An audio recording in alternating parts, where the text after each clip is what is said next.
Stop everything. It's ta-da time. Hi. Hey, everybody. You are live on Shally's Alley. Last episode of March, Friday, March 28th. And now for something completely different. We tend to get pretty serious and hands-on and practical and tactical here in this in this corner of the world. But today I have something that is a bit of a departure from that, still definitely in our space, but another perspective, and that is JOEL ZEFF, who is a former recovering journalist who turned speaker after doing some executive presentations, and now he basically makes a living going to conferences and events and corporations to teach people about fun, basically. He just wrote a book, second book actually, and the second book is called Make the Right Choice. It's about leading with passion, elevating your team, and unleashing fun at work. And that's really kind of what I wanted to talk about is the fun stuff. Because I feel like in our business, especially nowadays, it's gotten a lot more serious, a lot more. There's regulation, there's change, there's automation.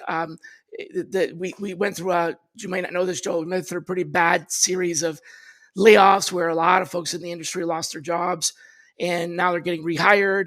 So there's definitely some, we got beat up and I just wanted to make a difference and help people smile, maybe even find ways to celebrate the wins. And that's kind of what attracted me to what you were doing. So tell me a little bit about, Joel, what is ta-da time? Can you make that, can you give us a soundbite on ta-da time? That seems to be all over your pages and blogs. Sure. Thank you for having me, Shally. It's a great opportunity and what a wonderful introduction. I mean, it's a perfect summary. We could just stop it. We could stop the podcast right now. But then it wouldn't be funny. Good. Yeah, I think we're good. The ta-da is a celebration. It's a flourish, right? When a magician finishes his act, right? It's a ta-da. Everything is that moment of celebration.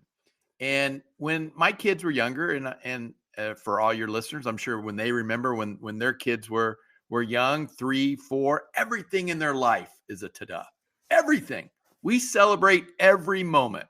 I remember when my kids, they would eat their whole lunch and we'd go, ta-da, you did it. You ate the whole sandwich, right? They threw a ball, or like, ta-da, you did it. Everything was a celebration. And then we get older, we still have these moments for our team, for our customers, for our brand, but we don't celebrate them. And that's our fuel, right? That's our fuel. And so we have to celebrate these moments. I think in our business, especially because we, in the recruiting space, deal with a higher level of complexity in politics. It's a very politically charged job, whether you admit it or not, whether you like it or not, because a big part of what we do, 90% of what we do is around people. We're working with the candidate, we're working with the hiring authority. And so we actually have 3 egos involved: our ego, the candidate's ego, and the hiring manager's ego. And we're exposed to a lot of different parts of the organization. So we tend to have a fairly heavily politicized job, and that can be pretty. Not all the conversations are positive. It's great when you make a hire, but the rest of the time it's the grind, and it's sometimes just part psychologist, part cop. So it's really important that we learn to bring some fun into it. And I think also, Joel, demystify or destigmatize it, because I think there's this, correct me if I'm wrong, but there's this sense that we can't have fun at work. If you're laughing and having a good time at work, it's not work. You're absolutely right. In fact, I talk in my book about the myths of fun. And one of the myths is we don't have time for fun. Well, that's a very dark existence, that we don't have time for fun. We should love what we do. we want our team members to be passionate, but nowhere on the hiring application does it say Must be you have to be serious. passionate about your job. We Or want them yeah, to be it passionate. doesn't say be serious and never smile either. Right. We want them to be passionate, but Yep. we have to create the opportunity, the foundation, by giving them accountability and responsibility and ownership. And when they do, when they have that ownership, they start to care. And when they care, they have passion. And that's fuel. And that fuel creates success with whatever their job is. We want them to be successful. And so we have to make time for fun. And my fun's going to be different than your fun, Shally. Right. Fun, Right. what's fun for me is going to be different for you. But we as leaders have to figure out what is that fun. And we have to make time for it. The other myth is we're a very serious company. We can't. You can't have fun. Right. Very serious manufacturer or distributor or sales or Government contractor, defense. contracting. Yeah. Yeah, let's just come up with accounting. Very serious accountants. Serious We're business. very serious. Of course, that fun again fuels us, and we have to have these moments that energize us, and that fuel creates success. It makes us better leaders, better teammates, better communicators. So those are, another myth about fun is that it takes too much time. Takes too much time. Too much time. Ain't nobody got time for that. Well, we don't have time. It's just for, and in my book, I give a lot of different ideas that I've kind of gathered over the years from working with so many great work cultures. And most of these ideas take very little time. And it's this little moment that kind of creates that appreciation. That's a part of fun, being appreciated, being positive. So, yeah, I was thinking about that. Right. If you have a serious job, and there are a lot of other serious jobs that, besides recruiting, I would say law enforcement, being in the police, firefighting. I mean, you're dealing with some, I'm just thinking about a lot of crisis, right? But even then, aside from the eventful, gallows humor, but even there, you may not celebrate your job like, yay, we just had a major disaster, because obviously that's not appropriate, but you can celebrate the wins within that, like the little parts of that made that. So sure, we just put out a fire in HR and TA, we just put out a fire. So that's not a fun thing, but can we bring something, can we celebrate some of the successes within that? Sure, it was a bad situation. So I think it's a little bit of a kind of a perspective change on how do you find something to celebrate, to stay motivated and keep positive. Is that kind of what? Everything you do has that moment of celebration. When I email somebody and I send an email, I always end my emails with ta-da, because look what we just did. It's these little moments that we have to make sure that we celebrate. And we have many of these moments every single day. And if it is a mindset, it's an attitude, and it sets the tone and it creates energy. And when we create that foundation, our team is going to feel appreciated. And that positive support is important. It's a foundation for our success. You put positive support and opportunity together, it's amazing what people can accomplish. When in my keynotes, I use improv games. And so I'll bring some volunteers to come up on stage. We do an improv game. What am I doing? I'm giving them opportunity to be creative, to work together as a team, to focus, to communicate, to take ownership. What does the audience give them? Positive support through laughter and applause. That's true. That feels good. It releases endorphins, right? Absolutely. It feels great. And when you put those two things together, it's amazing what people can accomplish. And most of the groups I work with now are, what you would say, serious business, accounting, engineering, architects, no laughing matter, healthcare, you name it. Yeah, exactly. Right. But we all want to play. We all want to have fun. We just need to create that opportunity. And these little moments of opportunity and these little moments where we have a little fun, what does it do? It gives us our mind a break, and then we can reset, right? It's a flush. It's a cleansing. It's kind of like resetting right. Yeah. And if we don't, because we're going to have this stress and pressure and frustration and negativity, and that's just going to weigh us down, and we're not going to be able to come up, and we're not going to be able to come up and find that success as a leader, as a creative person, as a communicator. And so these moments of celebration, these ta-da moments, these moments that are fun are important to our success, because if we're not having fun, I promise you that team member is going to leave. And all the resources that you spent recruiting that person, all the energy that you spent recruiting that person just walked out the door. Why? Because you didn't give them opportunity and positive support. They figured out they're not happy. And once they figure out they're not happy, they're going to go look for somebody else that's going to give them opportunity and positive support, that's going to give them appreciation and an opportunity to have fun and to be fulfilled and rewarded. What is it that's going to fulfill us and reward us? That's what's fun. Well, everybody has a different motivator, right? Some people are affiliation motivated, some people are power motivated, some people are achievement motivated. And you have dark and light sides of that, but not everybody, for example, wants to be publicly celebrated. They would rather a private accolade. Not everyone is motivated by a cash prize. They would rather have a trophy or, whatever. Sure. So, but I get what you're saying. And maybe as you were saying that, it made me think about way back in the beginning of like the whole .com frenzy. Companies like Google, I can think of as probably one of the first examples, started making the workplace fun. They had campus cafeteria and Segways, if you remember those, or the original electric vehicle, and volleyball, sand volleyball, and pool tables, and people started looking for that at work, and they're like, well, should I go to work at this straight-laced company where everybody has to wear a suit and tie to work, or should I go take the job where I can play pool all day? And that sort of attracted talent, as you were saying, people leaving because they aren't having fun. And it's not your job to provide fun for employees, but if you provide a fun environment, they'll provide their own fun, So, but at what point does that stop becoming an attraction function and turn into a distraction where your employees spend all their day playing pool and not getting any work done? What I love about the Workforce Agility Limited Series by Cornerstone was we talked to executives and customers all about skills. Cornerstone has a wonderful background in learning and development, training, etc. Their LMS is world class, but they've centered the business now, not just on that, like building upon that, but building upon how everything has moved to the skills economy. So check out the limited series called Workforce Agility, and you can get it wherever you get your podcast. And it's just a wonderful series where we talk to their executives on the shift of why, and also their customers that are using it. So check it out whenever you get a chance. Appreciate it.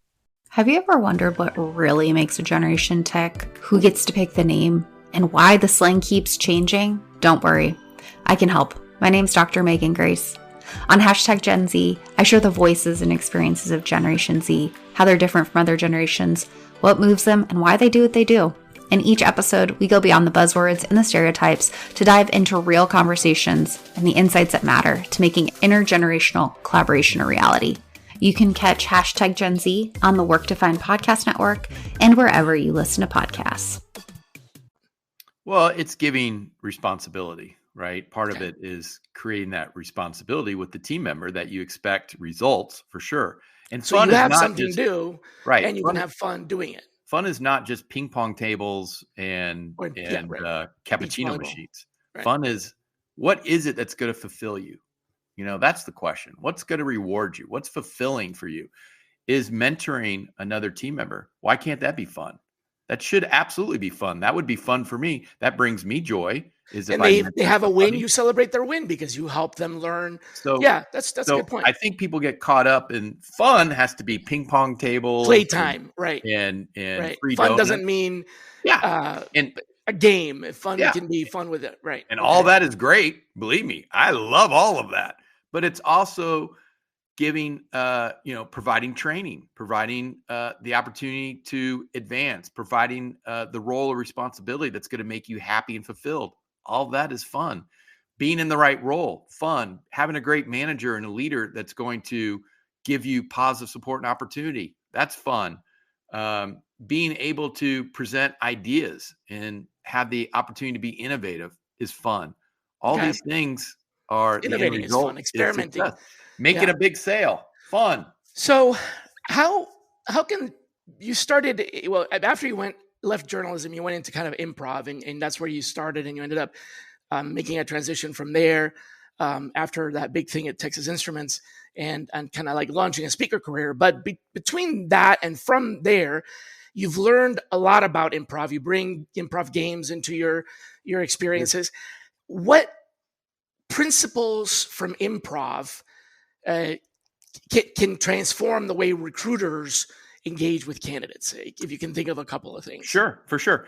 Improv, as soon as the first day, I was working as a journalist in Dallas, and the first weekend, somebody took me to an improv show, and it was like the movies, right? It was like I was watching the show, and it was like there was music, It was like I found my calling. I was in love. This was an incredible moment in my life. And so I started taking workshops. I eventually auditioned, became a member of a troupe in Dallas. We had our own theater and did thousands of improv shows. Improv taught me a great deal. I love it, and I'm passionate about it. And I love sharing what improv taught me. And I think there's a lot of messages within improv that I share in my keynote that are perfect for all different types of organizations, not just obviously your recruitment type audience. And I think one is being present and in the moment. We're at our best when we're present. Improv forces us to be present. When I bring people up on stage, they can't think about their email, voicemail, what they're doing later today. They're going to lunch. They can only think about the game, the objective, and their immediate team member. And so they're at their best as a creative person, as a leader, by being focused. Improv forces us to be focused and present and in the moment.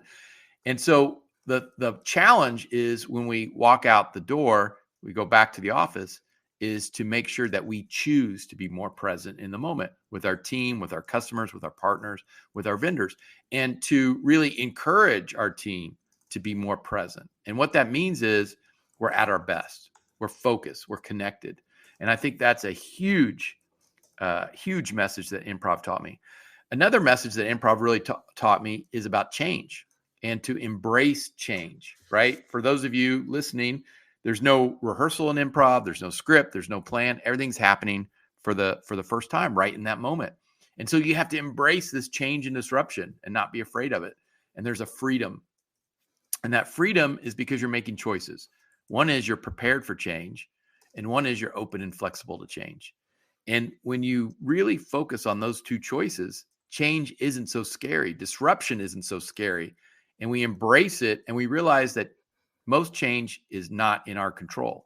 We only control how we react to the change, right? That's the key. We only control how we react to change. And so we can choose to be positive and helpful and supportive and understanding. That's going to go way better than being stressed and impatient and frustrated. It's our choice, always our choice. Okay, I gotcha. It's always our choice. So let me kind of translate that to a little bit more of like what we do. In recruiting, a lot of times we start workflow of a new job order or requisition by having a meeting with the hiring manager. And we call that sometimes an intake meeting or a kickoff meeting.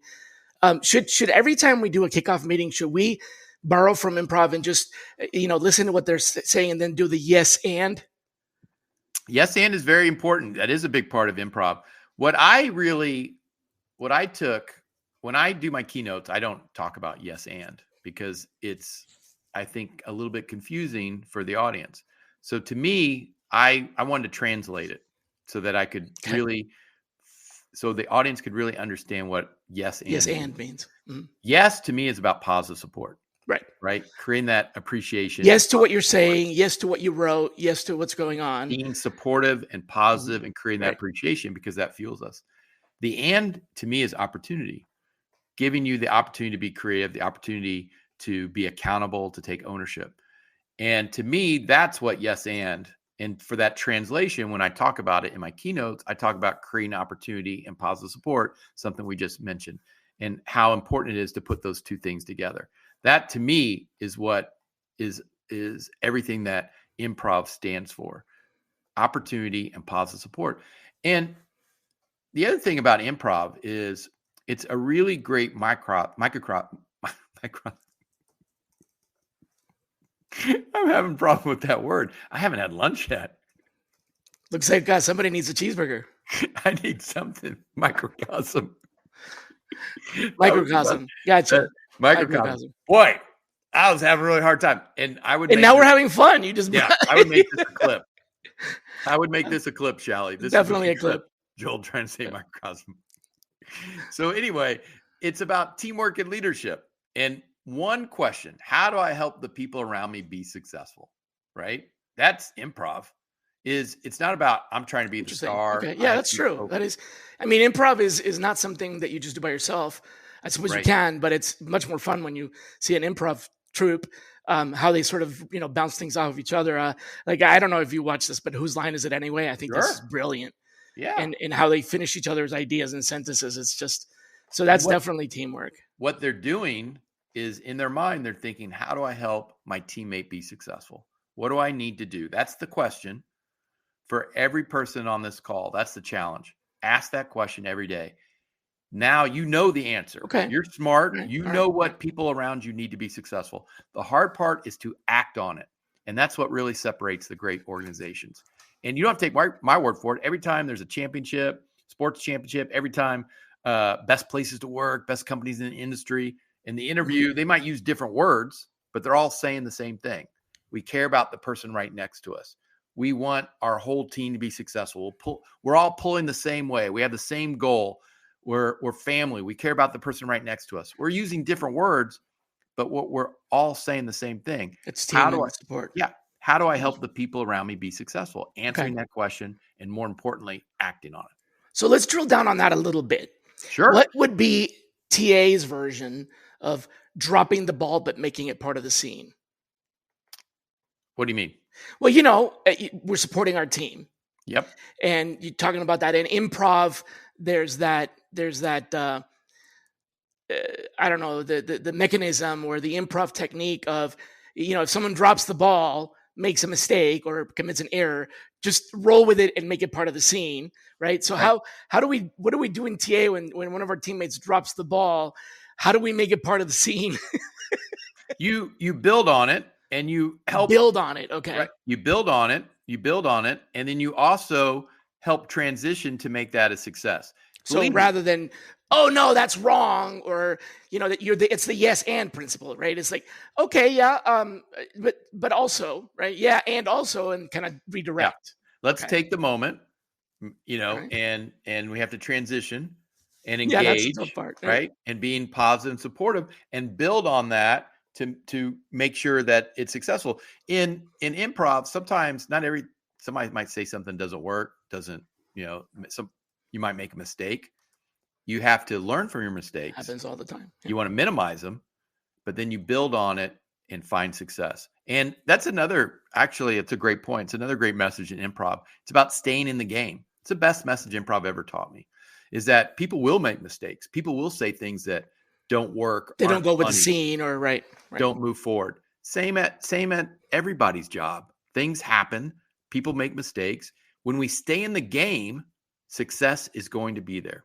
And the only thing we can't do in improv is quit. And when I say that, I mean, we quit goals, we quit initiatives, we quit ideas. Why? Because we don't have the money, we don't have the budget, we don't have the people, we don't have the time, we don't want to learn something new. There's always an excuse. But whatever our goals are at each company, organization, whatever our goals are, we're going to reach those goals as long as we stay in the game. Now, stay in the game is hard. You might have to learn something new. You might have to get out of your comfort zone. You might have to find a mentor, have more training. To stay in the game is creating something new. You might have to come up with a new idea to communicate, a new idea to market, a new idea to recruit. But as long as we stay in the game, we're going to find success. If we quit, we say it's too hard, it's too difficult. Right. We don't have the money. Not only is that no fun, but yeah, right. The failure's guaranteed. Curtain call, curtains drop, end of the show, right? Right. You've guaranteed failure. Go ahead. Sorry. No, I was going to say, but to stay in the game, success will be there. Maybe next week, next month, next year. Doesn't It's matter how many there. times you drop the ball. Right. If you think about it. So if I could, magic wand theory, or if I could wave a magic wand and make every recruiter in the world take an improv class, what do you think would change first? How they interview candidates or how they survive meetings with hiring managers? I think they will. I think the embracing change and disruption, and I think that will give them a freedom and give them more confidence as a communicator, more confidence no matter what happens. Because sometimes we're afraid that we're going to make a mistake. We have a fear of saying the wrong word. I just messed up the word microcosm, right? And we have that fear, and that freezes us. And when that freezes us, we're not at our best as leaders, as communicators. And so we have to kind of take off some of those barriers, and that freedom that improv really encourages, that we are going to make mistakes. We want to minimize them, but we are going to make mistakes, and we want to learn from them, but we can't be afraid to make a mistake because that freezes us. So learning from improv would be learning how not to freeze and roll with it.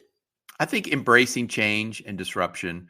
I think also creating opportunity and positive support, and understanding that we have to be present with each other and in the moment with each other to make sure that we can ask that question, how do I help the people around me be successful, answer it, and more importantly, act on it. Okay. All right. Last little question about that.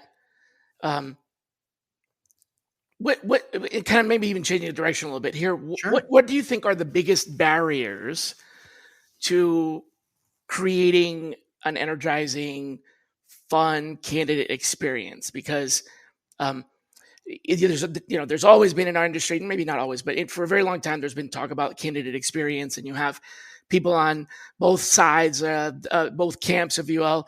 Some say it's a job. We don't need to cater to the candidate experience. They need to want the job. And some people say, if you don't provide a good candidate experience, they're going to get a good candidate experience elsewhere. And it can be a little bit colorizing.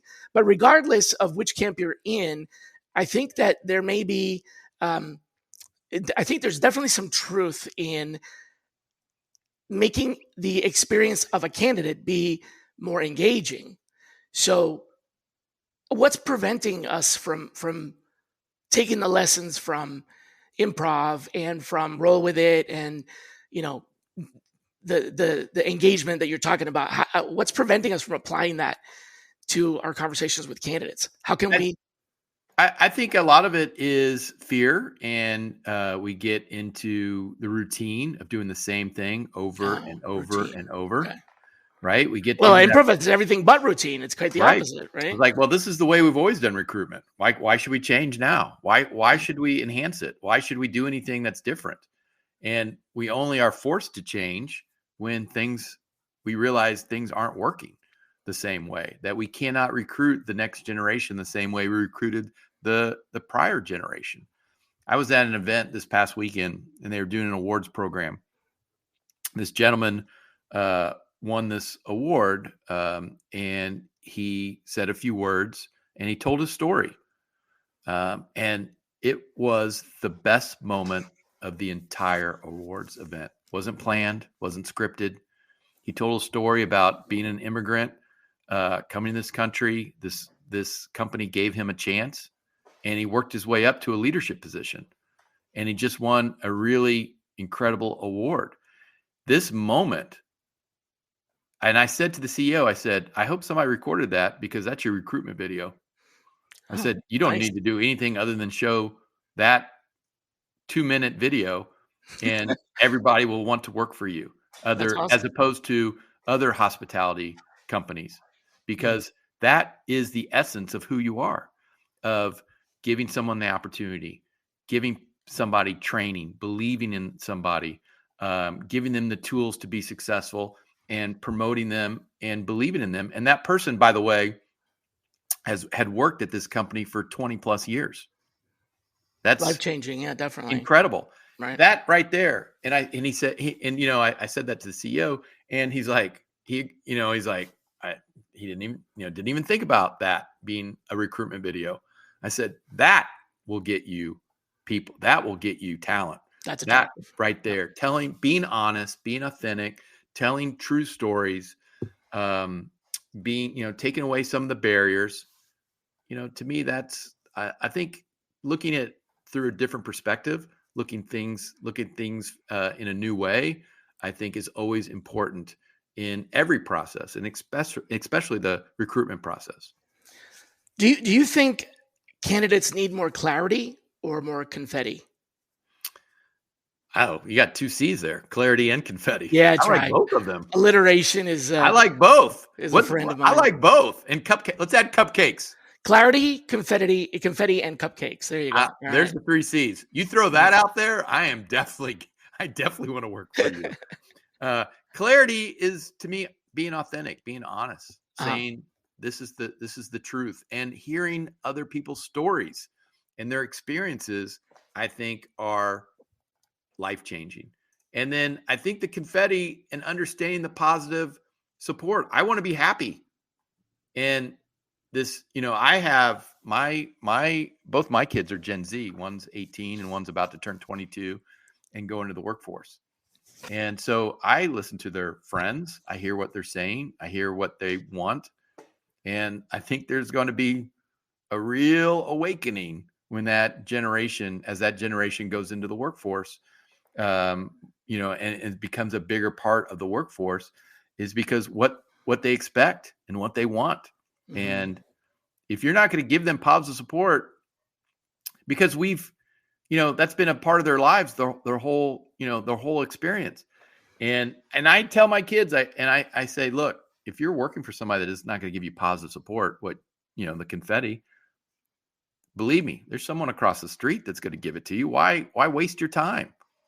Yeah. And so I think the clarity, the positive support, and the cupcake is really, the recognition, the topping, the sprinkles on the cupcake makes it even better. Right.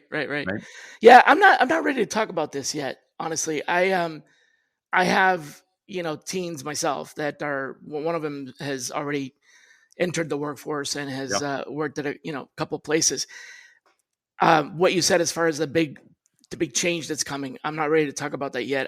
I know what it is, but I don't think I can express it in a way that would be impactful enough right now for people to actually take action on it. But I cannot overestimate how important this shift is going to be. I know that whenever we have a new generation, the millennials, and Generation X, Generation Z, there's always these changes that happen in the workplace because of different expectations and everything like that. But this particular generation now that's entering the workforce that you're talking about, your kids, my kids, there is a whole universe. It's a very significant change that's going to happen in every aspect of work. How they get a job, how they keep a job, how they get paid, how much they want to get paid. There's a huge change that's going to happen. And like I said, I'm not quite ready to talk about it yet. I think it's going to be the topic of my next book, if I ever do write a book, because the clash that I see is dramatic. There is a huge disconnect between what these teens want and what the world of work it has to offer. And they're basically, I think some of them are just going to decide not to work until they can find something that fits that, because it's such a wide difference. It's not an adjustment. It's almost like two completely opposing cultures. But yeah, sorry, I didn't mean to derail. I just think that it's huge what you said there as far as how they're going to expect workplace. So let me talk a little bit about interviews. What is the fastest way to suck the energy out of an interview and just vacuum empty it? Hi, I'm George LaRocque, and I'm looking forward to exploring the critical trends shaping the future of work and technology with you over on the Work Tech podcast. Now, this podcast is a little different. I bring together industry leaders, innovators, and investors, and we go deep into market intelligence that matters to HR pros and tech providers alike. So give the Work Tech podcast a listen here on the Work Defined Podcast Network, and please subscribe if you like it. See you there. The pace of change in the world of business is fast, and that drives incredible complexity for the world of human resources.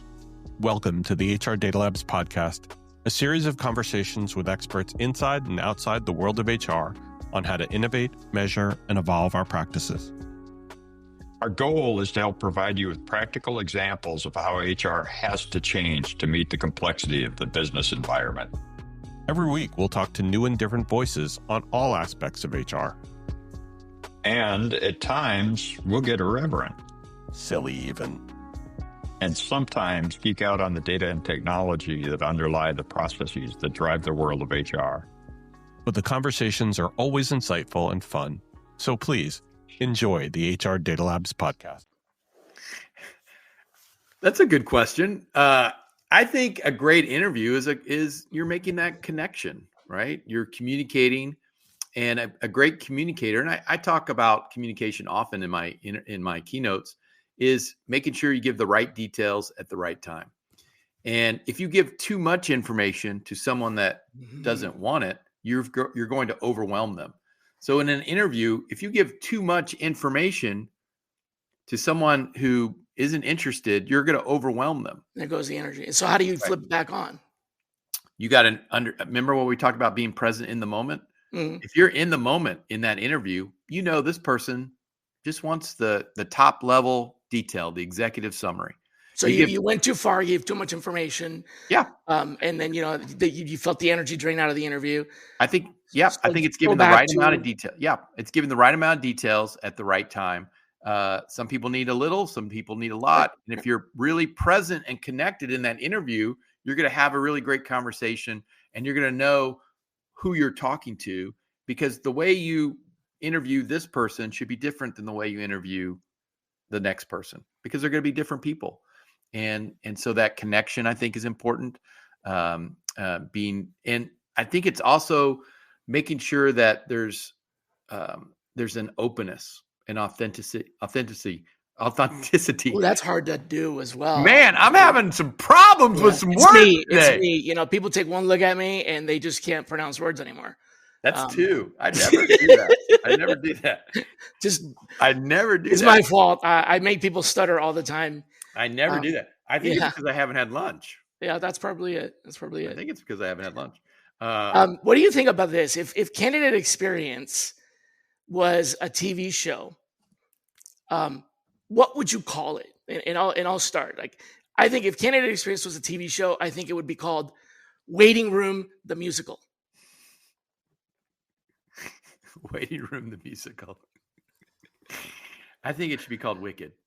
Wicked. Oh, Wicked. Nice. So we both went to song for some reason. We did. We have musical on our minds. That's funny. On our minds. That's funny. Or no, here's my Mission Impossible. That's even better. Mission Impossible. Mission Impossible. Get a job. Mission Impossible. Yeah. Oh. Yeah. So a lot of burnt out teams during high pressure situations out there. And you've been helping companies bring the joy, bring the creativity, bring the fun into work in a way that's, professional and appropriate. What advice do you have for TA leaders dealing with burnt out teams? Because that's happening. And that's a very relevant right now. As I said, we just went through and are in some cases still going through massive shifting, layoffs and entire teams being cut. And the next month they're being rehired, or, so there was this big shakeup, and it's got a lot of people down. What's your advice for TA leaders to, breathe some life back into, right now, today? Yeah, I think one is just the easy way is just positive support. Every day when you go home from work, think about all the people that you had contact with on your team, partners, vendors, customers, whoever. Did you give the people that deserved it that positive support? Did you say, thank you, I appreciate you? It's a gift. It's the best gift you can give anybody, and it barely takes any time. It doesn't take any money. And so when you go home, you're going through all the people that you had contact with. So tomorrow, because you forgot to give that positive support and appreciation, you need to reach out. I don't care. Text, email, see them in the hall, write a letter. I don't care. They want to hear it. And again, that positive support saying, Shally, you were awesome, or I appreciate how much work you put into that, or fantastic interview. incredible report. It fuels you up, right? And it's a few words of appreciation and positive support. I think that is needed more than anything. The second thing is, again, we talked about creating opportunity for each other. When was the last time you said to your team, what is it that's going to make you happy here? What opportunity do you need that's going to fulfill you and reward you? It's not more money. We all want more money. That's a given. But that happiness only lasts to the next paycheck. What is that opportunity? Is it, do you want more training? Do you want the opportunity to go to a conference? Do you want a different role, a different responsibility? You're going to get the blueprint to engage and energize your team. And they're going to tell you, and I promise you, it's going to be easy for you to give them that opportunity. And what do you get back in return? You get a passionate, energized team member that's going to help you reach your goals. It makes sense. Because again, if you don't give opportunity and positive support, they're out the door. They're gone. Eventually, yeah. They're going to realize they're not happy. Yeah. First, they're going to realize they're going to turn into bye-bye people. I talk about that in my book. Bye-bye people. We all know bye-bye people. See ya. No, bye-bye people still work for you. They just don't care. It's the silent quitter. They don't care. Sometimes they don't care about the brand, the customer, the mission, the goal. Bye-bye. Job. We all know bye-bye people. Just call customer service. It's literally just the job to them, right? We meet bye-bye people every day. Bye-bye people aren't doing a great job. They don't care. They're not passionate. They don't want to do a great job. They don't. And eventually those bye-bye people, they're going to realize they're not happy. They're not fulfilled. And then they're going to walk out the door. And all that resources that you spent recruiting that person is gone with them. And now I got to start over. Why not give that team member opportunity and positive support? That's what they desperately want. Ask them, what do they need to be happy and fulfilled? And you're going to have a blueprint. You're going to have exactly what you need to create that energy and that engagement. And that's exciting. It really is. And that positive support and opportunity will go a long way. Yeah, I heard what you're saying. And I just had a thought. Do you think joy can be a recruiting metric? Or is that going to be a little too weird on a dashboard? The joy meter. I think, sure. I think, happiness, whether you call it happiness, joy. I mean, I want my team to be happy because a happy team member is going to be a successful team member. They're going to be passionate. They're going to care. And why wouldn't I want every one of my team members to care and be passionate? And if I create the foundation for that happiness, if I create the foundation for that joy, then I've got an energized team member and we're going to reach our goals. We're going to find success. And the key is the more passionate team members that I have, the more success I'm going to have. I'm not expecting every team member to be passionate. Everybody's going to flip on, right? Right. Exactly. Right. And that's the same thing with candidate experience. It's not like we're expecting to roll out the red carpet and make sure that everybody has a 5-star experience, because that would be the change we're trying to make here is that it's going from nobody even paying attention to the candidate experience to making it positive for the majority. And there's going to be exceptions. But we're not looking here this is not as mature as customer service where you're looking for that 5-star service every time. So as long as we're making strides in that direction and we're maybe just listening better and being more present, like you said, in the whole process, we're providing a better candidate experience. So I think better doesn't mean 5-star. That's like, shooting for excellence. So you're right. It's an evolution. So to get from here to there, we got to go through better and better. Doesn't mean we're just going to flip the switch on and all of a sudden, and I think it's important. Yeah, I think it's important also, don't underestimate the unique experience, right? The experience that stands out is the unique, is when if you're recruiting someone and that person is being recruited with many different companies, you want to be unique. You want to be different because everybody else is going to run together. And so what's going to hit home? What's going to be top of mind? What's going to really move the meter is that unique experience. And I think it's important that happiness and joy, I think is a part of that. Mm-hmm. Creating that energy is important, and making sure that they understand that opportunity and positive support is there and is a key part of the culture, and respect and training is a key part of the culture. So you just have to start somewhere. I mean, I think we're like, my point was, you can't just go from here to there in one giant leap. So I'm looking for something I can take back to my people and say, what's one silly thing. And by that, I mean, fun thing that a team can do today to start resetting expectations and work towards that. Because like I said, I don't think that we're going to be able to make that giant leap after everything that's been going through, from COVID, post-COVID, the presidential race. I mean, it's going to be hard. It's going to be a hard pill to swallow to just all of a sudden go from from zero to hero. I like to say 0 to hero, right? So on our way there, give us something silly, something fun that we can do to start resetting the vibe without a budget and without getting in trouble with HR. Right. I think it's taking one little step at a time and not thinking that you have to do everything today. But like what? Give me a step. I think one step is in the recruitment process is, I think, we mentioned that video, that authentic video of, that's right. I think that right there is going around. Right. Well, another example of that, I was at another event and they had done, and again, just on an iPhone, we're not talking huge budget videos. No, right? Right. Yeah. Right. Anybody can record on an iPhone, and they went around and they did this for managers, and they had a person on their team who inspires you.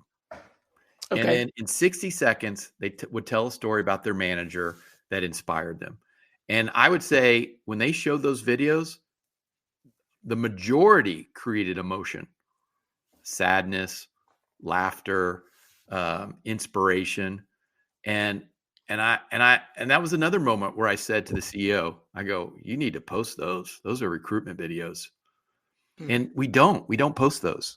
No, there's a fear of, we have this fear that we have to filter things. And that is real and honest. The new generation, what we were talking about earlier, they're not expecting, in fact, they don't like produced videos. They prefer the real thing, that they would rather see something that's real, even though we know that when we're on camera and we're being recorded, we are being a little fake because we're putting on a show.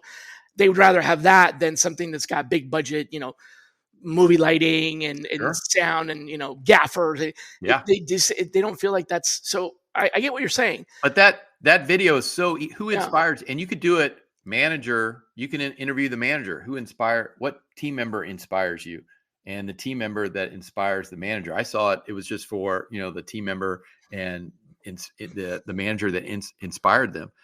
Those true, simple, authentic stories. I think right there would do more for recruitment than anything else. That would be the magic one. So I recently had a friend from a company called Sparkstart, Maury Hannigan. She started this company, and it is a video platform it started out as specifically for job postings, where you would have real footage of the hiring manager talking about a day in the job as a recruitment video. And now they've evolved to be more along the lines of the jobs and other content. And what you're talking about here is perfect fit for what they do, which is a day in the life kind of stuff. Why did you take the job? Why are you motivated to, those kinds of things. I think that's a really good takeaway. What's nice about the platform, Joel, is that it makes it super easy. You just send a link. You don't have to have an account. You don't have to log in. You just send a link. The manager, that's the person that's going to do the video, they record themselves, and it goes back into an approval queue, and you can approve it. But it's still a legitimate raw interview, and there's control over, you're not going to let something out that might be inadvertently leaking company secrets, for example. Right. But then it goes into a library and can be repurposed multiple times in different ways. And I think that's catching on. I mean, she's definitely onto something with that raw footage. Fantastic. And I think it's also finding opportunities to show what your work culture stands for. I get the chance to go to some of these events, and see the passion for the brand, the energy for the brand, and taking opportunities and thinking about, okay, we're together in this leadership event. Can we create some content that's going to help our recruitment? Because this right here encapsulates who you are and what you do and how much respect that you have for everybody that works for the company and how much fun you have for everyone that works with the company. And it's a great opportunity. And I don't see a lot of companies taking that, they kind of keep those events on the, very low key. Yeah. And they don't really promote. And that is when we're all together and really highlighting some really incredible aspects of the company and the brand and the awards program as well. Hearing what some of these people have done and what they believe in and their stories of success are just absolutely stunning.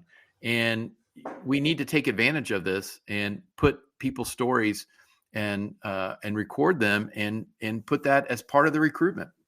It should be part of the, I mean, you can link to it put it on your Instagram and we had a comment. I don't know if you saw that from a listener here.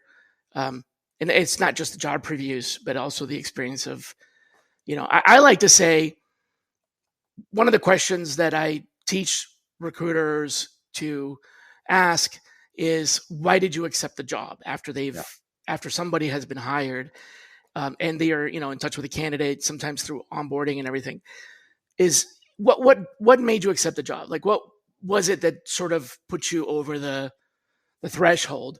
So it's a good question to ask. But as you were explaining your point of view, it occurred to me that I think it might be better to ask, why are you still here? Yeah. Because when you just accepted the job, even if it's 30, 60, 90 days, even at 90 days, it's still the honeymoon phase or the, you don't really, if you've been there for a year or two, then you probably know what some of the downsides are by then. Right. And so why are you still here? Might be a good question. Yeah. I'm talking about for the video interviews, right? Like just go around asking, hey, you've been here for 5 years? Yeah, great. Well, why are you still here? What's keeping you here? Yeah. And, it's funny is that I get to see so many different work cultures. I've done like 2,500 events, all different types of industries, all different types of companies. And so you really get to see the culture, in the event, and you get to see, you hear leadership but you meet so many team members from different areas of the company. And it's really, I know a little bit about a lot of industries, Shally. I know just enough to get in trouble in a lot of industries. And, I think they really need to take advantage of, kind of opening the door, pulling back the curtain of who they are and what they do, and hearing from real people. And I think that would go a long way. And I'm also a big proponent of playing games. I think putting a game in the situation is important, I think, in the process, because when I play improv games, that's your true self. I see people, you see the micromanagers, you see who's going to be the early adopters, you see who the creative people are, you see that the people that are going to be supportive and helpful, you're going to see who gets frustrated real easy. You see a lot. You see people in their true selves. X-ray your improv team. game. Yeah. That's awesome. Oh man. Well, Joel, it's been great. I promised you I wouldn't keep you more than an hour, and we're running up too close to that time. And I always like to ask people, and my guests on the show, I always like to ask them two questions. The first of those questions, I wanted to give you a couple of minutes to answer those. The first of those questions is, who should be our next guest? Who should be your next? I gotta. You need a referral? I mean, I'm not gonna. They may not necessarily accept, but I would definitely, reach out like I did with you and invite them. But who do you think would be a good person that that would be a good guest on the show? Like someone. It doesn't have to be a referral. If you drop a name, I'll go find them and reach out. And all I can do is invite them, right? Right. Well, you mentioned joy, and I have a great speaker friend. His name's Brian Biro, and he talks about joy and that spark. And I think that's really, he's I'm going to recommend Brian. Spell that last name, B-R. B-I-R-O. Okay. You're welcome, Brian, if you're watching this. Probably, yeah. And then the second question is, what is one thing that you feel everybody should be thinking about? Now, I'm not asking for a thought or a thought leadership, but more like a question to ask ourselves. So what should we be asking ourselves over the weekend? A lot of folks will actually play this back, after hours. So give us a question that we can ask ourselves. I think it could be about any of the things we talked about. The Use Case Podcast is where technology vendors get to talk about themselves. And it's a wonderful place for vendors, investors, and practitioners to listen to the story of the solution, the features, the benefits, the attributes, etc. And we get to know the CEO or founder during the call, and we also get to know the tech. So subscribe to the Use Case Podcast. Hello, this is Michael Vandervoort from the Drive-Thru HR podcast, where we discuss ideas, trends, and activities that impact HR, talent, HR technology, and the workplace. Our focus is on expanding knowledge and igniting curiosity as we hear directly from people who are shaping the future of the HR industry. Join us. Yeah. Am I happy? Am I happy? Oh my God.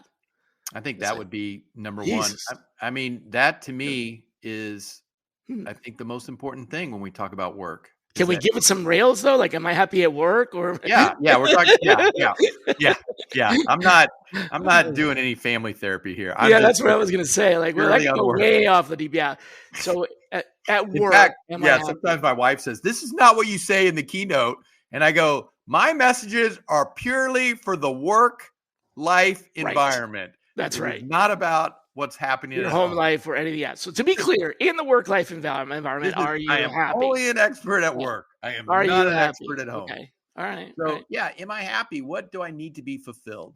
And if the answer is maybe not, then how do I? Let's figure it out. Yeah. And I think the next time you have a great day at work, make a list. What happened that day that made it great? What did somebody say? What did you do? What happened? I like that. Instead of a list of to-do items, well, you can have that too. Yeah. But have a list of ta-da items. Yes. You have your to-do list and your ta-da list. Yeah. What made this day so awesome? And now you have a really good blueprint of what. If you ever create an app called Ta-Da List, I want royalties. Yeah, we're gonna make a to-do list. And now you have a blueprint of what you need to be happy, and you have to fight for it, demand it, ask for it, because that's what you need to be happy and fulfilled at work. And it doesn't matter what your job is. You should be happy and fulfilled wherever you are. I talk about my first job in my book, which I worked at a movie theater, cleaning up people's trash and cleaning the popcorn machine. And I found a way to be happy and passionate because it's a choice. It's always your choice, no matter what the situation is. Is picking up people's trash fun? No, but it's my choice that I'm going to have fun while I pick up that trash. Is cleaning the popcorn machine fun? No, but I'm going to make that. It's my choice to have fun. And at that job, cleaning the popcorn machine, it's my choice. It's always my choice. And when you make that choice, it's very powerful. And you have control because you set the attitude, you set your tone, you set your energy, because you're choosing how you react to the situation. You're choosing how you react to the change. And that's really what I share in my keynotes with a lot of fun and energy. And of course, in my book, I'm going to bring that. We need a close-up of the book, Shally. Here's a close-up. It's beautiful. It's brand new. Make the right choice, lead with passion, elevate your team, and unleash the fun at work. Available Amazon, Barnes & Noble, and wherever you buy books. Yeah, isn't writing a book like just such a huge? It's like birthing a baby. But I don't know anything about that because I've never birthed a baby. I've heard people that are women speakers as well. Yeah, it's like creation, and there's a lot more to it. I love it when people are like, you can write a book with ChatGPT. Yeah, you could, but that's a pamphlet. Yeah. That's not a book. It is. And it's a piece of you. It really is. And you've taken a piece of you and put it in a book, and I'm I'm very proud of it. I love it. It's been getting a lot of great reviews, and well, congratulations. That's good. Yeah. But it is definitely an undertaking for sure. Yeah. I tried to calculate how many hours it took, and and you hear like authors like Stephen King, he churns out books constantly, and he's writing a certain amount each day, and it's just incredible when you hear that, how much they write and what they do, because it's amazing, because I know what it took just to write this one book. Yeah. And it wasn't ChatGPT that wrote it. No, I didn't. I haven't never used ChatGPT. It was all me. Well, thanks, Joel. Thanks for being on the show and being so kind to accept. I know you're, in-demand speaker. So normally your speaker fee is like what, $50,000 for an hour. So I appreciate you being on the show here. I don't think that's the correct number, but I appreciate that, Shally.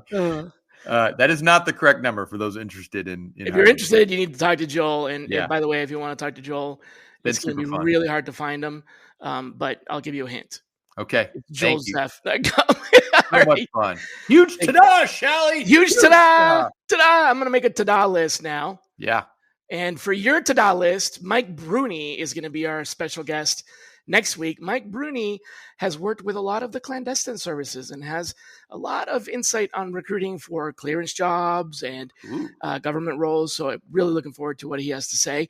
So hopefully we'll see you back here next Friday. Until then, be kind to yourselves. And ta-da! Ta-da! Bye-bye, everybody.